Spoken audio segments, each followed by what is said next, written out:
Alright, well, I'm Oliver Dahl.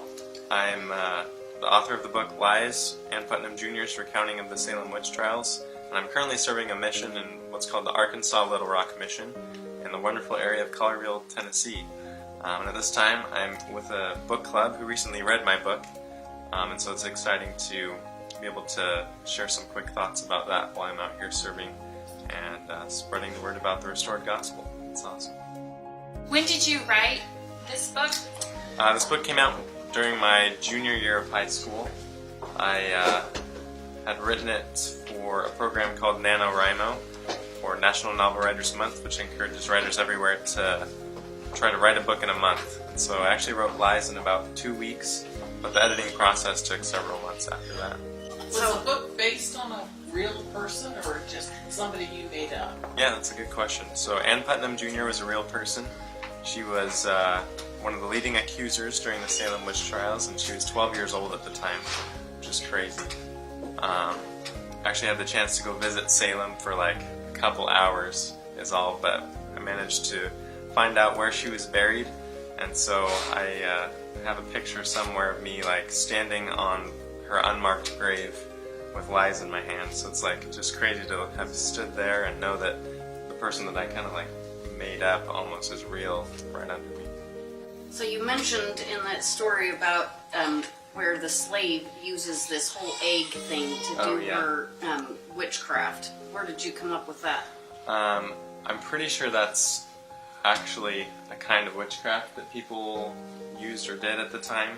Pretty sure that that was like an actual form of witchcraft. I'm not sure if it was used like in the Salem witch trials itself, or that somebody was caught doing that during the Salem witch trials. As far as Ann Putnam's father, who you find out to be rather abusive, did you have any historical background on that? That's kind of my own interpretation of the Salem witch trials. He was in a pretty prominent position in the city of Salem, and his daughter was one of the leading accusers. And so in the book you'll find kind of this balance of the fantasy of there like being real witchcraft, and Ann Putnam Jr. kind of playing along in order to try and help her friends who are cursed. And so I thought that that would be an interesting way to kind of explain a part of the Salem witch trials, how it's kind of a move to get more power and influence and make it a more interesting read, add another dimension to it. What would you say your theme that you intended by writing the book? Well, it's called Lies, and so I think how one lie or one mistake it has the potential to get really out of hand, but ultimately that people are crazy. Yeah, they are. I loved Anne's transformation, like how she was, this is wrong, and then she tried to make it right by, accusing somebody, and then how it just turned into something completely crazy. I mean, have you had like schools or anybody reach out and want to read this book? Or? I always thought it would be a really awesome book club book, so this is like a dream come true.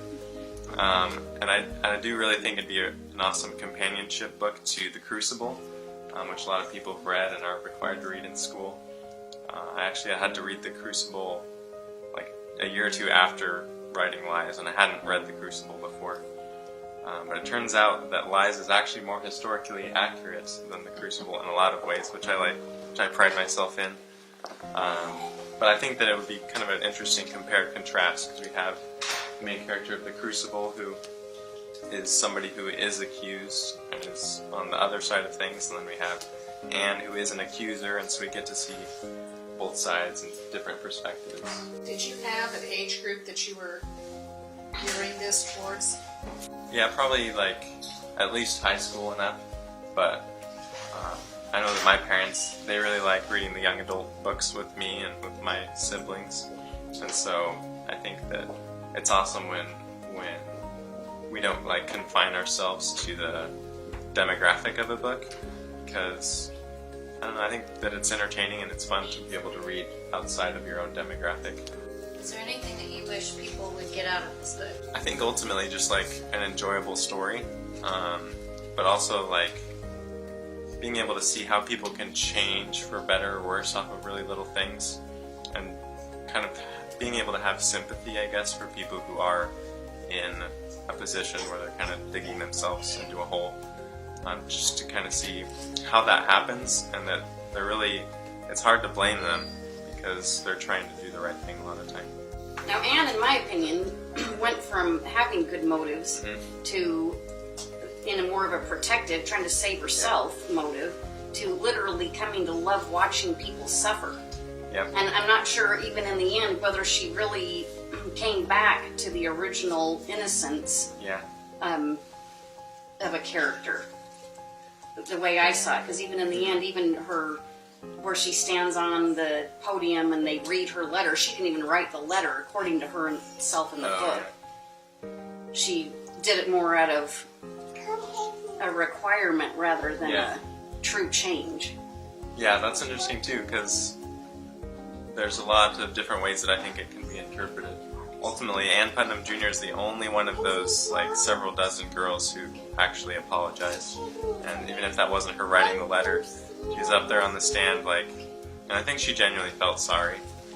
And so I think that makes her one of the more interesting people of the Salem witch trials. Is you have all these girls who did the same horrible, awful things, but Anne's the only one who came forward and apologized.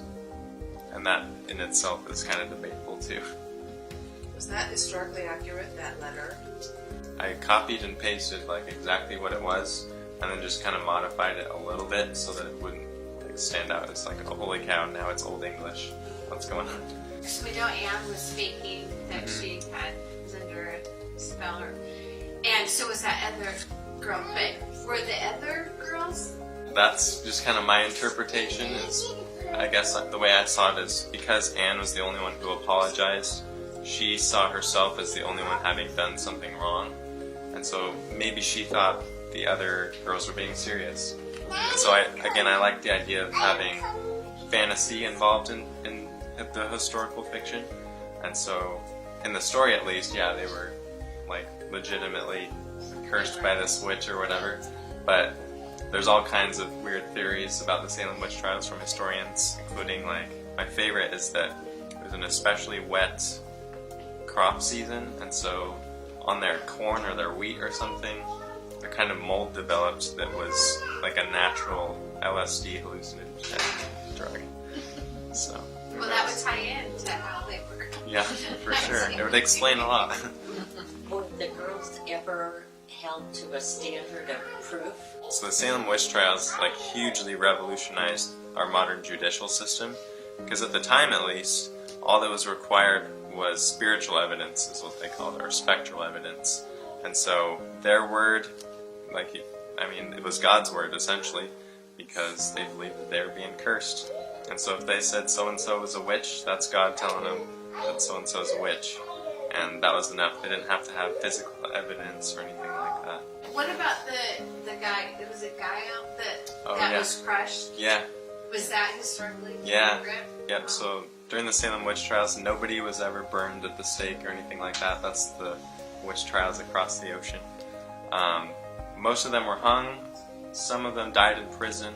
And then Giles Corey, he was like the only one crushed to death.